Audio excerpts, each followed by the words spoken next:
Hello everyone, welcome to Kavya vlogs. So ಇವತ್ತಿನ ವಿಡಿಯೋದಲ್ಲಿ ನಾನು ಹೈದರಾಬಾದಿನ ಇಂಡಸ್ಟ್ರಿಯಲ್ ವಿಸಿಟ್ನಲ್ಲಿ ಯಾವ್ಯಾವ ಪ್ಲೇಸಸ್ ನೋಡಿದೆ ಅಂತ ನಿಮ್ಮೆಲ್ಲರಿಗೂ ತೋರಿಸ್ತೀನಿ. ಬನ್ನಿ ನೋಡೋಣ. ಫೈನಲ್ ಇಯರ್ ಆಗಿದ್ದರಿಂದ ನಮಗೆ ಇಂಡಸ್ಟ್ರಿಯಲ್ ವಿಸಿಟ್ ಅಂತ ಹೇಳಿಬಿಟ್ಟು ಹೈದರಾಬಾದಿಗೆ ಪ್ಲಾನ್ ಹಾಕಿದ್ವಿ. ಮಾರ್ನಿಂಗ್ 4 o'clock ಮೈಸೂರು ರೈಲ್ವೆ ಸ್ಟೇಷನಲ್ಲಿ ಇರಬೇಕು ಅಂತ ನಮ್ಮ ಲೆಕ್ಚರ್ಸ್ ಹೇಳಿದರು. ಅದಕ್ಕೆ ನಾವು ವರ್ಡ್ಸ್ನ ಫಾಲೋ ಮಾಡಬೇಕಂತ ಹೇಳಿಬಿಟ್ಟು ನಮಗೂ ಬೆಳಗ್ಗೆ ತುಂಬಾ ಹ್ಯಾಪಿ ಆಗಿತ್ತು. ಸೊ ಎಕ್ಸೈಟ್ಮೆಂಟಲ್ಲಿ ಬೇಗ ರೆಡಿ ಆಗಿದ್ವಿ. ಕೆಂಗೇರಿ ತನಕ ಟ್ರೈನಲ್ಲೇ ಬಂದ್ವಿ. ಅಲ್ಲಿಂದ ನಮಗೆ ಅಂತ ಬಸ್ ಮಾಡಿದ್ರು. ಸೊ ಬಸ್ ಅಂದರೆ ಡೈರೆಕ್ಟಾಗಿ ನಾವು ನಂದಿ ಹಿಲ್ಸ್ಗೆ ಹೋದ್ವಿ. ಫ್ರೆಂಡ್ಸ್ ಜೊತೆ ನಂದಿ ಹಿಲ್ಸ್ಗೆ ಹೋಗೋ ಖುಷಿನೇ ಬೇರೆ. ಸೊ ಅಲ್ಲೇ ಸ್ವಲ್ಪ ಫೋಟೋಸು ವೀಡಿಯೋಸ್ ಎಲ್ಲ ಕ್ಯಾಪ್ಚರ್ ಮಾಡಿಕೊಂಡು ಅಲ್ಲೇ ತಿಂಡಿ ತಿನ್ಕೊಂಡು ನೆಕ್ಸ್ಟು ನಾವು ಹೋಗಿದ್ದೆ ಹೈದರಾಬಾದಲ್ಲಿ ಲೊಕೇಟ್ ಆಗಿರೋ ಅಹೋಬಿಲಮ್ಗೆ.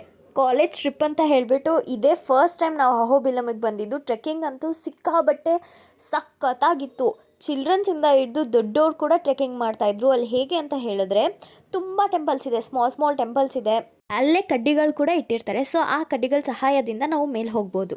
ಒಂದು ಕಡ್ಡಿಗೆ 10 ರೂಪೀಸ್ ಅಂತ ಚಾರ್ಜ್ ಮಾಡ್ತಾರೆ. ಮೇಲ್ಗಡೆ ನರಸಿಂಹಸ್ವಾಮಿ ಟೆಂಪಲ್ ಇದೆ, ತುಂಬ ಚೆನ್ನಾಗಿದೆ. ನೀವೇನಾದ್ರು ಈ ಥರ ವಿಂಟರ್ ಟೈಮಲ್ಲಿ ಏನಾದ್ರು ಹೋದರೆ ಅಲ್ಲಿ ವಾಟರ್ಫಾಲ್ ಕೂಡ ಆಗುತ್ತೆ.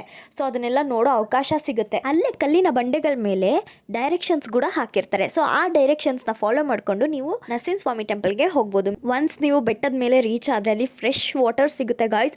ಎಷ್ಟು ಚೆನ್ನಾಗಿರುತ್ತೆ ಅಂದರೆ ಐಸ್ ವಾಟರ್ ಥರ ಇರುತ್ತೆ. ಕಾಲೇಜಿಂದ ಬಂದಿದ್ದರಿಂದ ನಮಗೆ ಅಂತ ಊಟ ಕೂಡ ವ್ಯವಸ್ಥೆ ಮಾಡಿದ್ರು.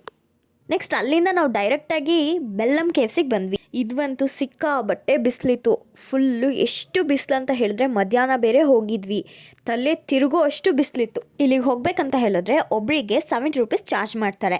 ಮತ್ತು ಇನ್ನೂ ಒಂದು ವಿಶೇಷತೆ ಇದ್ರದ್ದು, ಇದು ಇಂಡಿಯಾದ ಸೆಕೆಂಡ್ ಲೆಂತಿಯಸ್ಟ್ ಕೇವ್ಸ್ ಅಂತಲೇ ಹೇಳ್ಬೋದು. ಫಸ್ಟ್ ನಾವು ಅಲ್ಲಿಗೆ ಎಂಟರ್ ಆಗಬೇಕಾದ್ರೆ ಏನೋ ಒಂಥರ ಯೂನಿಕ್ ಫೀಲ್ ಬರ್ತಾಯಿತ್ತು. ಏಕೆ ಅಂತ ಅಂದರೆ ಬಂದಿರೋದೇ ಇಂಡಸ್ಟ್ರಿಯಲ್ ವಿಸಿಟಲ್ಲಿ ಹೈದರಾಬಾದಿಗೆ ಫಸ್ಟ್ ಟೈಮು. ಸೊ ಈ ಥರ ನಮಗೆ ಬೆಲ್ಲಂ ಕೇವ್ಸ್ ಎಲ್ಲ ನೋಡಿದಾಗ ವಾವ್ ಅನ್ನಿಸ್ತು. ಮತ್ತು ಸಿಕ್ಕಾಪಟ್ಟೆ ಟಯರ್ಡ್ ಆಗಿಬಿಟ್ಟಿದ್ವಿ. ನಡೆಯೋದಕ್ಕೂ ನಮ್ಮ ಕೈಯಲ್ಲಿ ಎನರ್ಜಿ ಇರಲಿಲ್ಲ. ಬಟ್ ಹಂಗೂ ನಮ್ಮ ಫ್ರೆಂಡ್ಸ್ ಎಲ್ಲನೂ ಚಿಲ್ಲಪ್ ಮಾಡ್ಕೊಂಡು ಹೋಗಬೇಕಾದ್ರೆ ನಮಗೆ ಸ್ವಲ್ಪ ಬರಬೇಕು, ನೋಡಬೇಕು ಏನಿದೆ ಅಂತ ಕ್ಯೂರಿಯಾಸಿಟಿ ಇರ್ತಾಯಿತ್ತು. ಸೊ ಹಾಗೆ ಅಲ್ಲಿ ಲೈಟಿಂಗ್ಸ್ ಎಲ್ಲ ನೋಡ್ಕೊಂಡು ಹೋಗಬೇಕಾದ್ರೆ ನಮಗೆ ನೆಕ್ಸ್ಟ್ ಏನಿರುತ್ತೆ ಅನ್ನೋದು ಒಂದು ಕ್ಯೂರಿಯಾಸಿಟಿ ಇರ್ತಾಯಿತ್ತು. ನೆಕ್ಸ್ಟ್ ಏನಿರ್ಬೋದು ಅನ್ನೋ ಒಂದು. ಬಟ್ ಹೋಗ್ತಾ ಅಲ್ಲಿ ಯೂನಿಕ್ ಸ್ಟೋನಿನ ಕ್ರೇವಿಂಗ್ಸ್ ಇರುತ್ತೆ. ಇಲ್ಲಿಂದ ನೆಕ್ಸ್ಟ್ ಹೋಗಿದೆ ನಾವು ಬಿರ್ಲಾ ಟೆಂಪಲ್ಗೆ.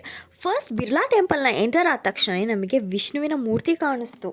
ಟೆಂಪಲ್ನ ಎಷ್ಟು ನೀಟ್ ಆ್ಯಂಡ್ ಕ್ಲೀನಾಗಿ ಮೇಂಟೈನ್ ಮಾಡಿದ್ದಾರೆ ಅಂತ ಹೇಳಿದ್ರೆ ನನಗೆ ಸಿಕ್ಕಾಬಟ್ಟೆ ಖುಷಿ ಆಯಿತು. ನಮ್ಮ ಕರ್ನಾಟಕದಲ್ಲಿ ಈಗ ಏನೇ ಒಂದು ದೇವಸ್ಥಾನಕ್ಕೆ ಹೋದರೂ ಅಲ್ಲಿ ಈಡಿಗಾಯಿ ಪೂಜೆ ಸಾಮಾನು ಅಂತ ತೊಗೊಂಡೋಗ್ತೀವಿ. ಬಟ್ ಅಲ್ಲಿ ಏನೂ ಇಲ್ಲ. ಈವನ್ ನಮಗೆ ಮೊಬೈಲ್ ಫೋನ್ಸ್ ಕೂಡ ಅಲೋ ಇಲ್ಲ. ಎಲ್ಲ ಟೆಂಪಲಲ್ಲಿ ಮೇನಾಗಿ ನಾವು ಕೃಷ್ಣನ ಮೂರ್ತಿ ನೋಡ್ಬೋದು. ಅದನ್ನು ನೋಡಿ ತುಂಬ ಖುಷಿ ಆಯಿತು ನನಗೆ. ಮತ್ತು ಸಂಜೆ ಹೊತ್ತು ಹೋಗಿದ್ರಿಂದ ನಾವು ಲೈಟಿಂಗ್ಸ್ಗಂತೂ ಸಖತ್ತಾಗಿ ಕಾಣಿಸ್ತಾ ಇತ್ತು. ಇದೆಲ್ಲ ನೋಡಿಕೊಂಡು ನಮ್ಮ ಬಸ್ಸಿಗೆ ವಾಪಸ್ ಹೋಗಿ ಸ್ವಲ್ಪ ಜನ ಡ್ಯಾನ್ಸ್ ಮಾಡ್ತಾಯಿದ್ರು. ಅದನ್ನೆಲ್ಲ ನೋಡ್ಕೊಂಡು ಸುಮ್ಮನೆ ಕೂತಿದ್ವಿ. ನಮಗಂತೂ ಸಿಕ್ಕಾಪಟ್ಟೆ ಟಯರ್ಡ್ ಆಗಿಬಿಟ್ಟಿತ್ತು. ನೆಕ್ಸ್ಟ್ ಡೇ ನಾವು ಸ್ಟ್ಯಾಚ್ಯೂ ಆಫ್ ಈಕ್ವಾಲಿಟಿಗೆ ಹೋಗಿದ್ವಿ.